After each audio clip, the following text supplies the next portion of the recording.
This is quite a crowd, and I'm very conscious that already this evening there are quite a few disappointed people, as we've had to take our guest of honor rather quickly through you. So I will be very short, because the shorter I am, the more chance there will be that you may be able to see her as she leaves. And she does have to leave because she has to see the president. So we're bound by time. But it's a very warm welcome to you all, very good to see you, and I am absolutely delighted that the Honourable Minister Jayant Sinha is here, good friend, and I respect it enormously, flown in today from Jharkhand. Thank you, Minister, for being here, and he will say some words immediately after me. If we'd had this party yesterday, it would have been what we in London used to call a London particular, or a pea super. It would have been so thick. Prime Minister, you have worked a small miracle on the climate, so I congratulate you. That's the beginning of a fantastic relationship. But we don't want to dwell too much on those past traditions of pea supers and what London was like. This is very much in the new association with India. It is your first bilateral visit abroad, outside the EU, with a trade delegation, and that signifies everything. It signifies the importance of the friendship and the partnership between the two countries. It signifies the importance which I know you attach to this relationship, and the personal commitment that you bring to making it work, to ensuring that it will deliver to the enormous potential that we know it has. It is something that has, that partnership and relationship, a past, a present, and a future. And it is very appropriate. It is very appropriate that we're looking at the future, for it is the tomorrow that is going to be the most vivid of those three, the past, the present, and the future. And the UK, as it fashions an even stronger and a more vibrant relationship for the future with that capital, the technology, and the people. As Prime Minister Modi said today at lunch, the living bridge between the two countries that will form that link that collaborates into a very modern partnership that defines the opportunities, the priorities, the interests, and how, most importantly, we will both benefit from those.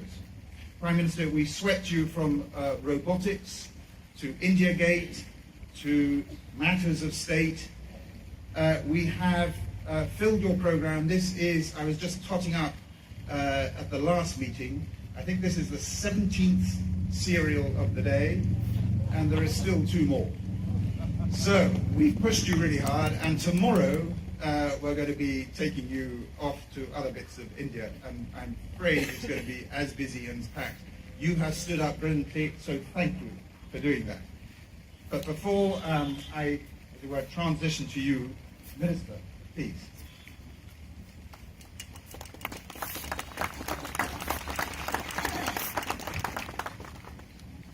Your Excellency, Prime Minister Theresa May, High Commissioner Sir Dominic Asquith, distinguished members of the UK delegation, ladies and gentlemen, a very warm welcome to India to the entire delegation, and let me add my apology as well to the many you must have already received for Delhi's notorious air pollution.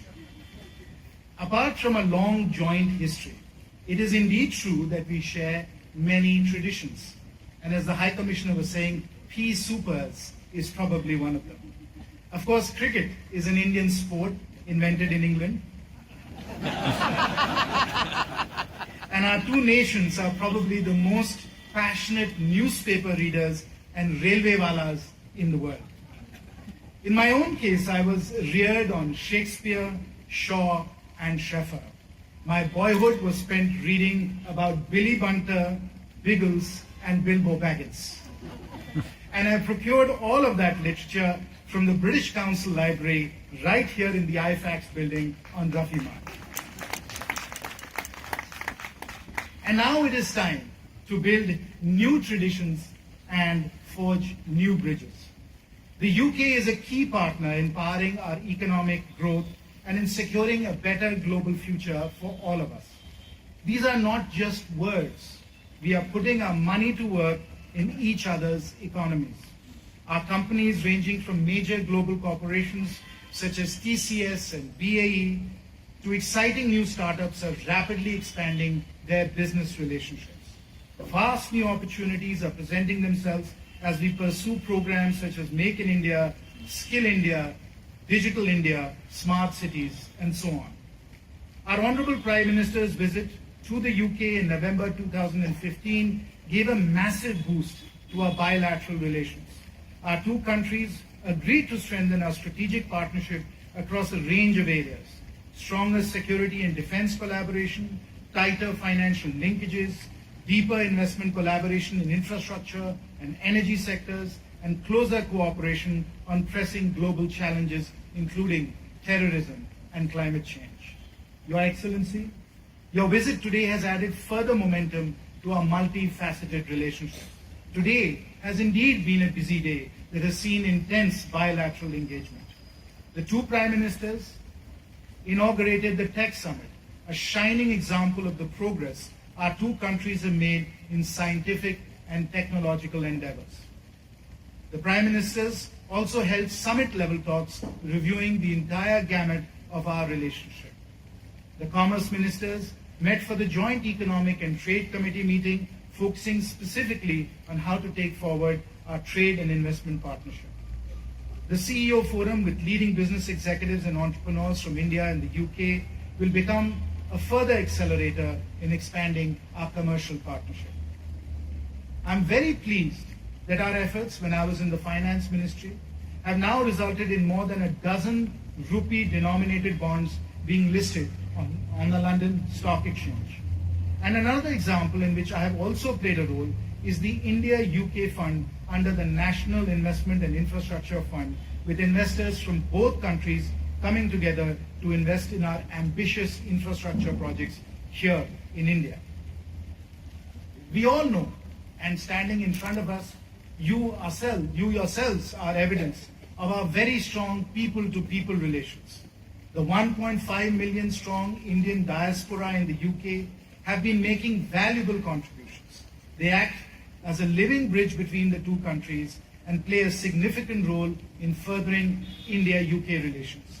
We appreciate your efforts in engaging with the Indian community in the UK, in particular for the beautiful Diwali party that you just hosted at 10 Downing Street. Let me end by celebrating the start of an even bolder new partnership between the new India that is rising and the new United Kingdom post-Brexit.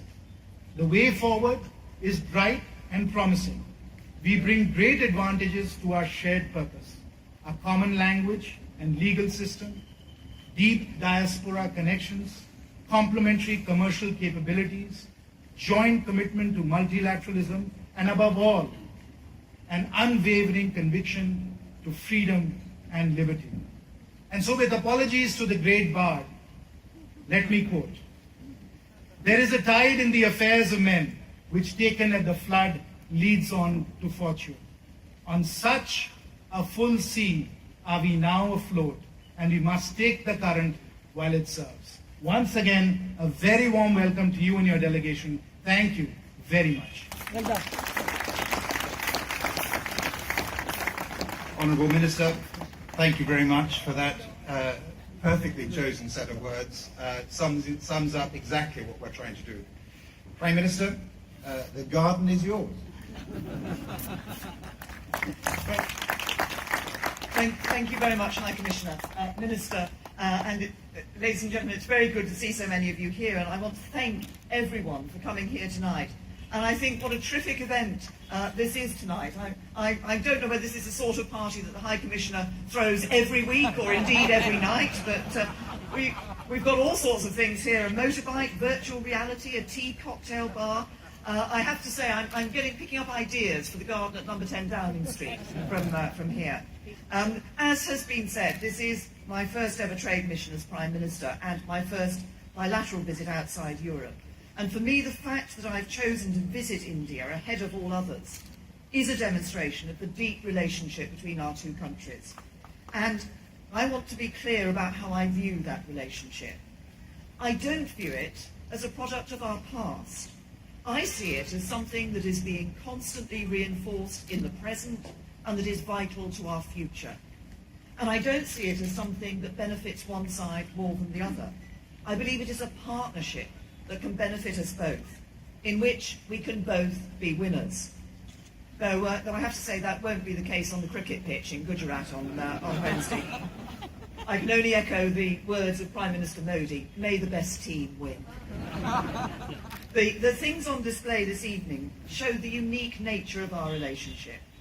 The JCB, parked outside, represents an iconic British company, but one that's been in India for nearly 40 years and which has 5 factories across this country. It is delivering growth for Britain while creating jobs and opportunities here in India. The women who've been trained as welders by JCB in Jaipur are living proof of the mutual benefit brought about by trade, and I'm delighted that they've been able to join us here tonight. The purpose of my visit is to take this relationship to the next level, to find out how we can deepen those ties and enhance that collaboration for our mutual benefit. But first we must remember why we want to do so. It's because our relationship, this partnership of equals, can be a force for prosperity and progress, both in our countries and around the world.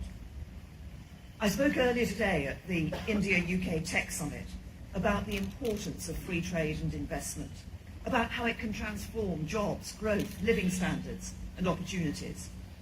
And it's why, as Britain leaves the EU, we're seeking a new global outward-looking role for ourselves as the world's foremost advocate of free trade. Indeed, the sort of relationship that is forged through trade, which of course relies on trust, shared values, and adherence to the same rules-based systems, forms a basis for deeper relationships across a much wider range of areas, from defence to security. And I really do want our partnership to broaden in that way, because we will be more successful in facing the challenges of today and seizing the opportunities of tomorrow if we do so together. The question is how? How can we take this relationship to the next level and reap the rewards? I believe it starts with individual relationships, working more closely at every level. We've seen it on this visit. Prime Minister Modi and I have had in-depth discussions, our biggest businesses being brought to the top table to advise ministers on breaking down barriers to trade, our brightest startups being showcased and linked up with opportunities in India. It also involves removing the barriers to trade and investment that still exist. That's why I announced earlier today our offer to make the visa process easier for those Indians who frequently travel to the UK for business and who in doing so deliver growth. And it means sharing one another's ambitions, which is why I've made it clear to Prime Minister Modi that smart cities, Make in India, Digital India, and his other reforms are not just his priorities. With all we have to offer in finance, technology, manufacturing, design and planning, they are Britain's priorities too. One current project, which has been showcased outside 10 Downing Street, shows just how entwined our countries are and just how far we can go together. The supersonic car, the Bloodhound, has engines made by British Rolls-Royce and Indian JLR, a cockpit produced by Indian's Tata, and a nose cone 3D printed by Britain's Renishaw. It's aiming to be the fastest vehicle on Earth, the ideal metaphor for India and Britain's partnership. For if we work together, raise our sights together, and speed into the future together, we can achieve so much for people across India, the UK, and indeed across the wider world. Thank you.